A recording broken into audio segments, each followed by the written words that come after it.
Olá, está começando o Café Filosófico. Hoje a gente conversa com Iracema Macedo, escritora, filósofa, professora do IFES, do IFF, Instituto Federal Fluminense do Rio de Janeiro. Tudo bom, Iracema? Tudo jóia, cara.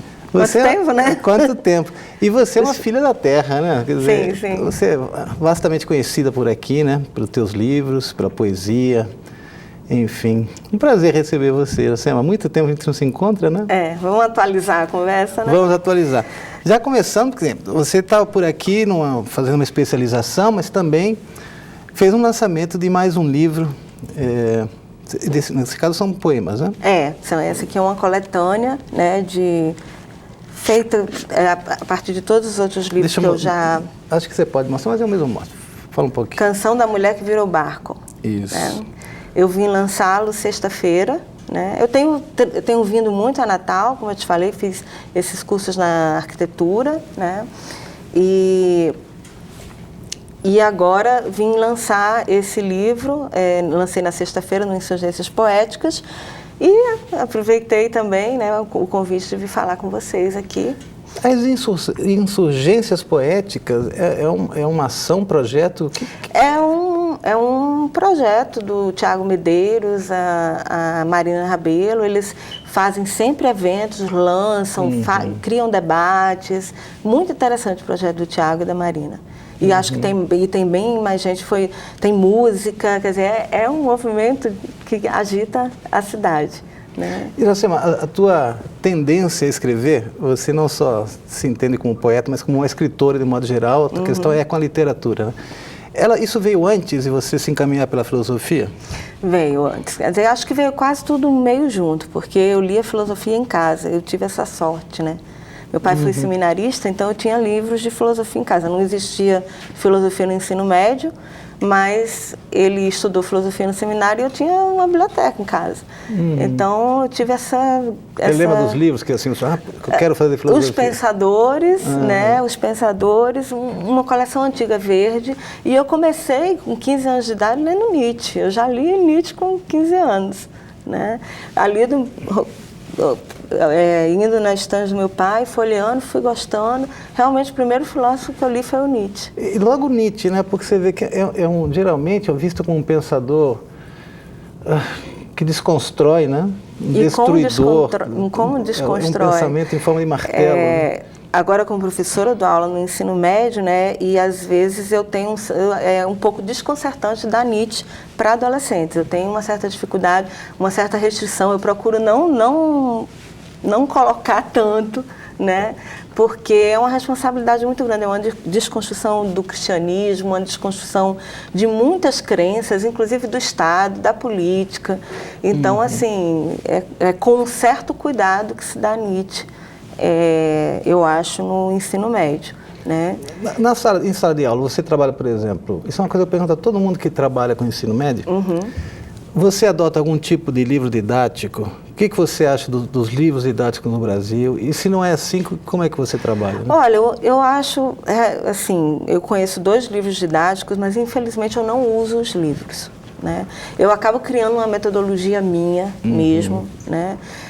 Por exemplo, no primeiro ano do ensino médio, todas as vezes eu trabalho com Ilíada e Odisseia. E depois Sócrates. Gosto muito de trabalhar com a defesa de Sócrates, Platão. Mas a Ilíada e a Odisseia tem sido, assim, um êxito, eu acredito, no trabalho do ensino médio. Né? A contação de histórias, falar dos heróis, inclusive, e refleti-los. Inclusive, teve uma reflexão muito interessante de um aluno meu esse ano, que eu pedi para eles contemporaneizarem os assuntos daquelas mulheres, daqueles homens e tal. E ele falou assim, o Aquiles, na verdade, professora, ele hoje... Eu posso escrever? Posso escrever o que eu estou pensando? Claro, é para você escrever o que você está pensando. Ele disse, ele está refletindo uma masculinidade tóxica. Ele se sente invulnerável. Eu posso escrever sobre isso? Pode. Né? E aí depois eu convidei um escritor para conversar, um escritor de Rondônia para conversar com a nossa turma, e ele veio com as histórias dos índios, e ele falou que aquela Ilíada e a Odisseia, ele fez uma crítica à Ilíada e a Odisseia como a base do patriarcado também, né? Então, assim, a gente consegue, com aqueles temas, com aquelas conversas, atualizar, trazer a Helena de Troia para hoje, trazer o Aquiles, trazer o Heitor, né? E eles se divertem, né? Esse ano eu fiz um evento com eles, chamou Dia Grego Tropicalista, que na verdade era uma forma de trazer os gregos para o Brasil. Era um dia grego tropicalista, que aí eles contavam histórias e tal. Por exemplo, o mito de Eros e Psique, o Eros não era Eros, era uma menina, eram duas meninas apaixonadas uma pela outra, né?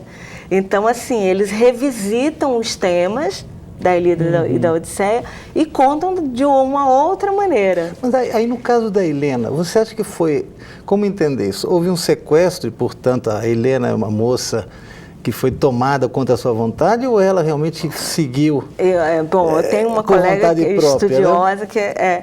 Não, eu acho que ela seguiu por vontade própria. Devemos confiar em Helena? Eu acho que ela seguiu por vontade própria, né? Mas tem uma colega que estuda muito a Helena de Troia, ela fala a mulher que arrasta cidades, homens e navios, né? Verdade. E, enfim, então esse trabalho com a Ilíada e a Odisseia tem sido... Mas, por exemplo, no caso de Aquiles, que teria uma boa captação do aluno, né?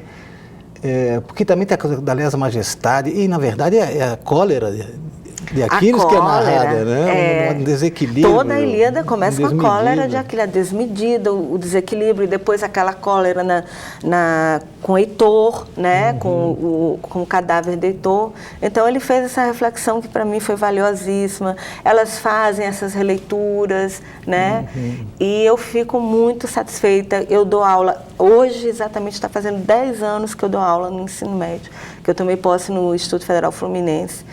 E, assim, eu passei por outras experiências didáticas, dei aula em pós-graduação como recém-doutora, mas posso dizer que eu sou muito feliz dando aula no ensino médio, porque a gente consegue fazer uma filosofia muito criativa, né? Está há 10 anos já. Há 10 anos. Hoje, exatamente hoje, dia 2 de outubro, estou comemorando 10 anos de Instituto Federal Fluminense.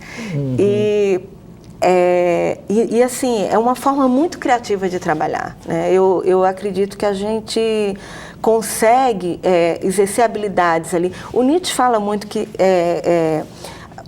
a filosofia, a educação tem como ideia fundamental fazer com que a gente aprenda a falar, a escrever e a pensar. Né? Tem um momento da obra dele, não lembro qual, mas em que ele diz muito isso: a meta de uma educação é fazer com que a gente aprenda a falar, escrever e pensar. E eu acho que esse exercício a filosofia pode dar com muita benevolência para o ensino médio, né? E acho que a gente deve continuar dando, a gente deve continuar ocupando esse espaço. É um espaço que dialoga com todas as outras disciplinas, é fundamental para a formação do pensamento, para as outras disciplinas e para a vida, né? Para a vida profissional, para a vida pessoal. Eu me vejo atuando e filosofando em sala de aula. Isso é uma coisa muito interessante, Oscar, porque até um certo momento, quando estava fazendo doutorado, né, eu me sentia apenas uma pesquisadora, né? Apenas parece uma coisa assim, hoje eu já me sinto uma filósofa. Parece pouco, né? Parece pouco, ou apenas né? Pareceu pouco. E eu era fazendo doutorado, título de doutora, mas eu não me dizia uma filósofa. Deixa eu mostrar esse livro que está segurando, porque isso aqui... Esse aí eu defendi em 2003. E você publicou em 2006. 2006, exatamente. E é o fruto... da minha tese de doutorado na Unicamp. Exato. Deixa eu mostrar. Nietzsche, Wagner e a época trágica dos gregos. Só aqui já tem, assim, quilômetros de bibliografia, né? No sentido que essa querela Nietzsche e Wagner é uma marca, né? Até vamos falar um pouquinho sobre isso? Vamos. Mas antes de entrar na parte acadêmica, apenas acadêmica, essa parte de você em sala de aula e lidando com autores, tentando fazer os alunos jovens, adolescentes, descobrirem o que quer pensar. Por exemplo, você falou que você pega a apologia de Sócrates, que é um diálogo que mostraria a defesa de Sócrates quando ele foi acusado. e a derrota, e como isso também repercute nos dias de hoje, né? Essas injustiças, a coisa mal explicada e tudo mais, preconceitos também, né? E Sócrates é, na verdade, alguém que estabelece uma ruptura, né?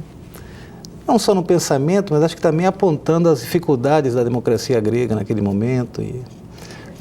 Bom, e além de Sócrates, quem mais que Nietzsche também entra em sala? Como é que ele entra? Que textos, por exemplo? Pois é, o Nietzsche que eu consigo colocar em sala com mais tranquilidade é o Nietzsche do Humano Demasiado Humano, porque são fragmentos, são textos, né?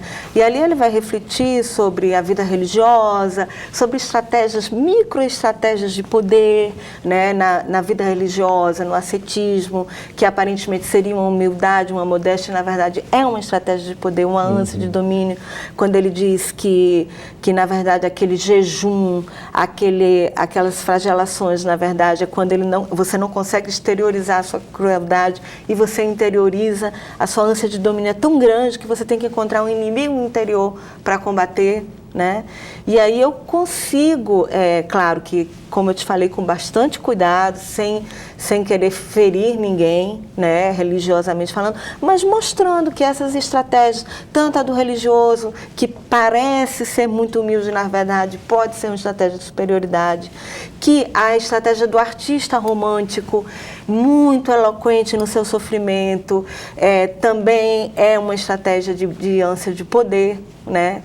E, enfim, que tudo que nós fazemos é uma busca pelo poder. Só que a gente deve pensar, a gente busca isso de uma forma dadivosa, né? De uma forma honesta, ou a gente busca isso de uma forma hipócrita, né? Mas essa ânsia ou essa vontade de poder também, assim, é tão característica de Nietzsche, né?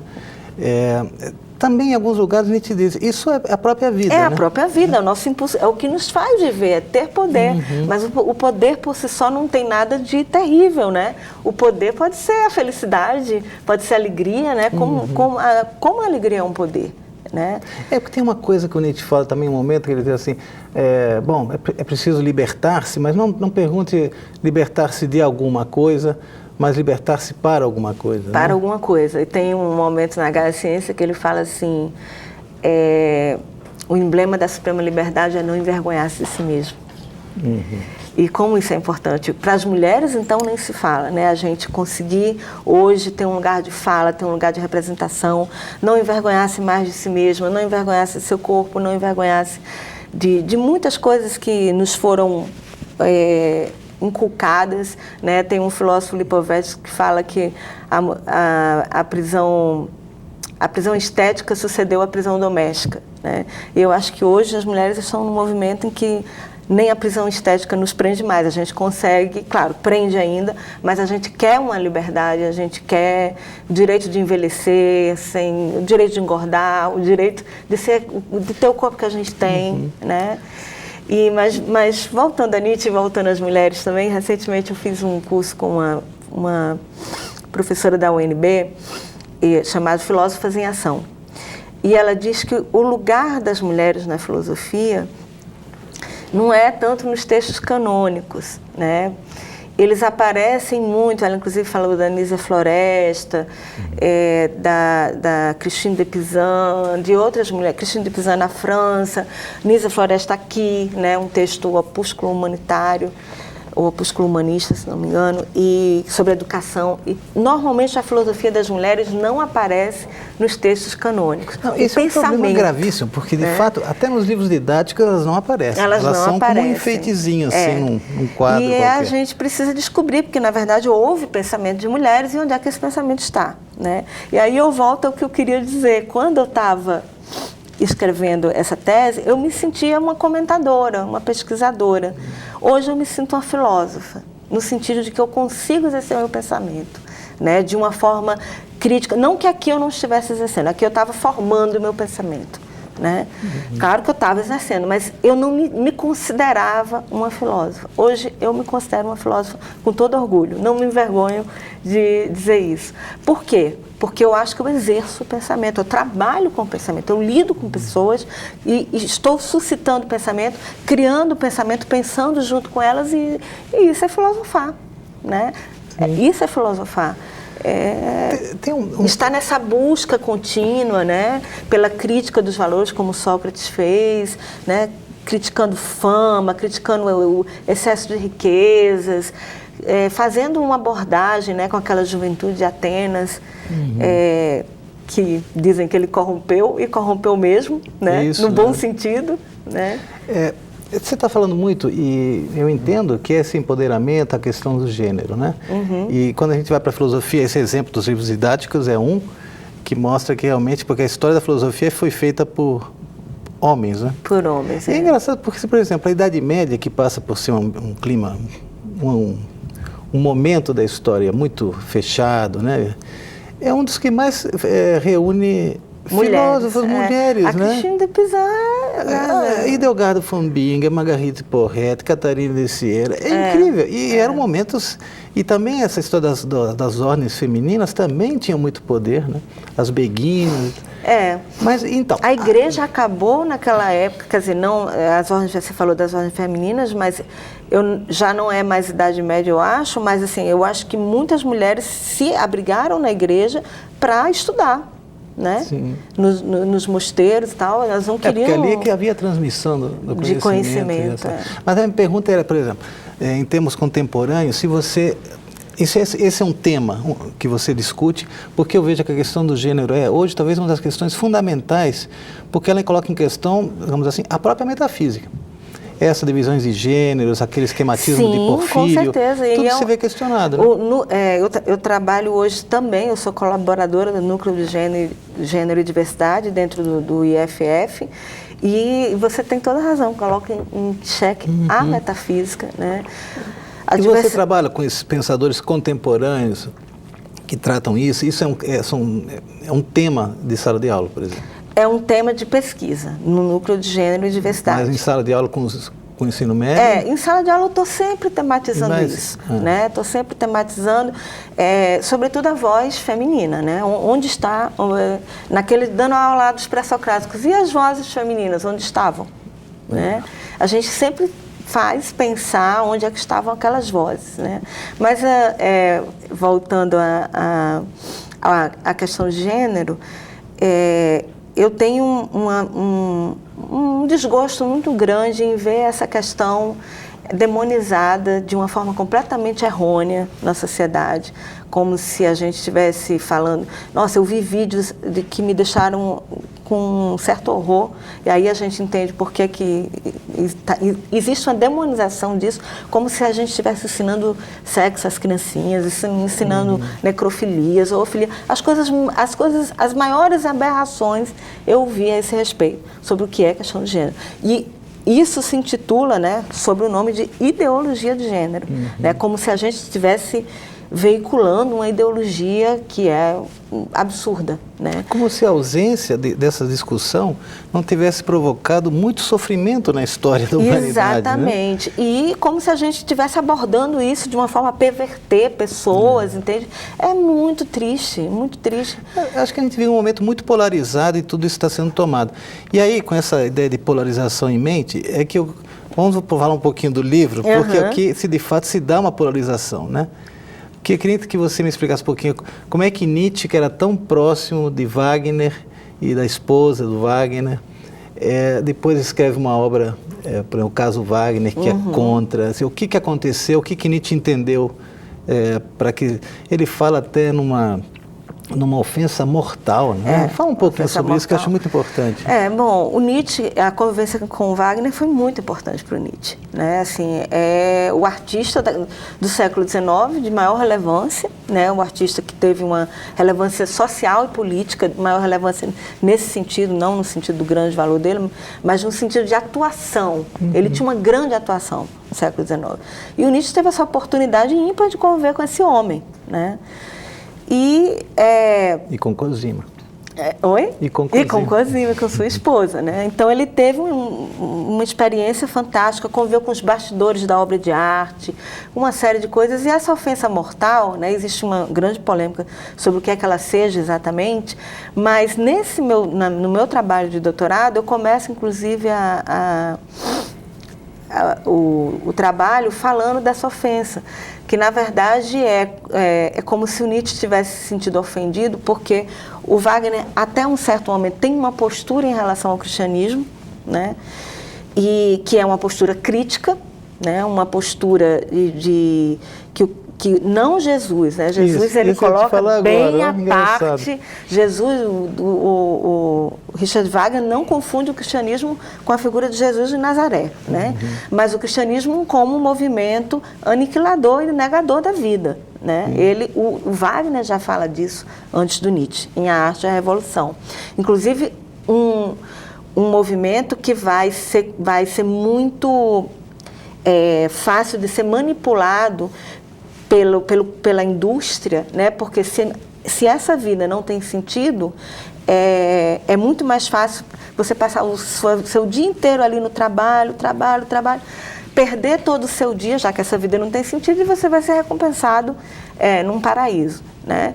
Então, o Wagner, em A Arte e a Revolução, que é um livro de 1849, ele chama muito de volta os gregos, o sentido, o vigor, o esplendor da vida grega, contra essa possível negação da vida e do corpo, que seria o cristianismo.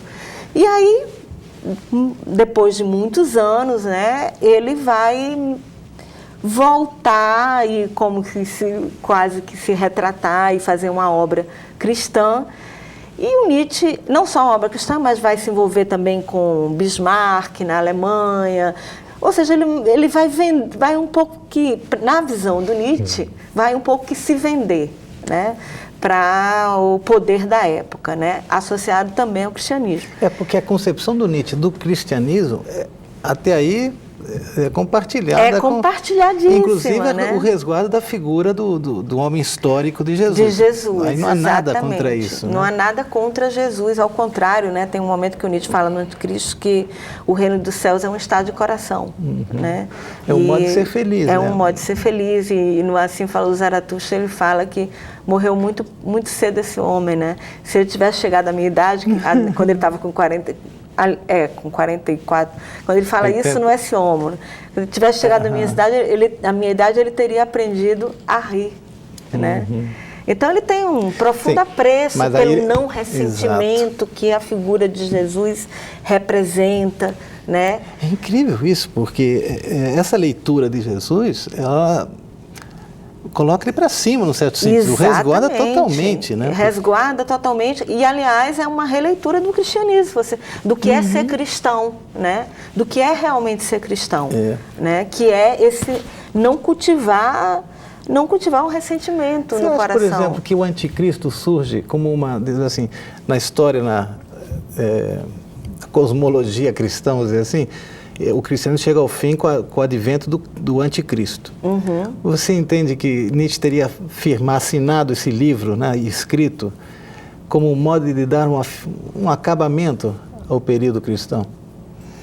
Teria um vínculo, não é só assim, a posição de alguém que é contra o cristianismo, o anticristo. É que o anticristo pertence à história do cristianismo. Né? Então, nesse sentido, talvez pudesse ultrapassar o momento da igreja. O Nietzsche tem suas excentricidades, né? Ele quer marcar muito fortemente tudo que ele escreve, né? E a gente sabe que ele não teve, enquanto lúcido, enquanto vivo, o reconhecimento que ele gostaria de ter. Existia muita estratégia de marketing ali, né? Pequenos livros, o caso Wagner. Wagner era conhecidíssimo. Quem era Nietzsche? Ninguém naquele momento. Eu faço um livro chamado O Caso Wagner e eu chamo a atenção. Eu faço um livro chamado O Anticristo, num momento extremamente cristão no século XIX, eu também chamo a atenção, né? Mas, eu nunca tinha visto assim, como marketing. Eu acredito que o Nietzsche não era, obviamente, não era nem ingênuo, não era ingênuo. Ele sabia o que podia causar, né? Sim. Mas não sei te dizer assim, ao certo, se ele se considera um acabamento. Eu acho que ele não considera isso, não, porque ele sabe que infelizmente, né, a literatura é para poucos, a filosofia é para poucos, e ali seria para alguns espíritos nobres, aristocratas, que teriam acesso a um pensamento diferente. Tem a pergunta assim, se não seria um passo necessário para a chegada, né, para a travessia daquela última ponte, né, a caminho do super-homem, por exemplo. Seria um pouco isso, abandono total do espírito de vingança, do ressentimento. Do ressentimento. Né? Então, faria parte até dessa superação do cristianismo. Mas também são coisas que a gente coloca assim, sim, porque a gente está conversando aqui também, não precisa procurar muito. Bom, mas aí de fato é que Nietzsche nunca abandonou essa concepção de Wagner, e Wagner sim se transforma. Wagner, sim, essa que é na tese de um dos estudiosos do Nietzsche, que eu assumi aqui na minha tese também, de doutorado, que a ofensa mortal seria essa. Existem outras interpretações para essa ofensa mortal de cunho mais pessoal, mas essa seria a ofensa mortal teórica que o Wagner fez ao Nietzsche, e eles desde então, desde 1876, quando o Wagner inaugura o teatro de Bayreuth, eles deixam de se comunicar, né? Eles se afastam um do outro. E o Nietzsche fala que a morte de Wagner para ele atingiu profundamente, porque era muito difícil ser adversário de um homem que ele amou tanto, que ele admirou tanto, né? É um outro tipo de antagonismo, não é isso que a gente vive, e que levou à pergunta que eu te fiz agora, né? As críticas à ideologia de gênero, essas coisas todas, criam uma polarização, né?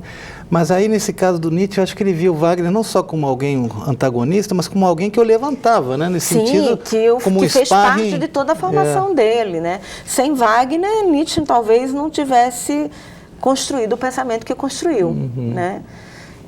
Sem ter lido as obras dele, não só o artista, mas sem ter lido, sem ter convivido com ele, né? Eu acho que foi muito importante. Você lembra que ele iniciou a carreira filosófica dele com o Nascimento da Tragédia, dedicada a Wagner, causando uma polêmica dentro do mundo filológico, né, do mundo que interpretava os gregos, porque ele usou uma interpretação do Wagner também, né? Ele começou a dialogar com o Wagner e trazer os gregos para o século XIX, como se a gente quisesse trazer os gregos para o século XXI. E isso foi todo contra a academia na época, né? Ele foi hostilizado, uma série de coisas, né? Bom, Iracema, querida, nosso tempo acabou. Queria te agradecer muito pela tua presença. Bom, sucesso em tudo, né? Bom retorno para o Rio de Janeiro, e espero que a próxima vez você volte. Tá, joia. Muito obrigada, foi ótimo te rever. Tá bom. Iracema Macedo, escritora e filósofa. E você que está em casa já sabe, semana que vem tem mais. Até lá.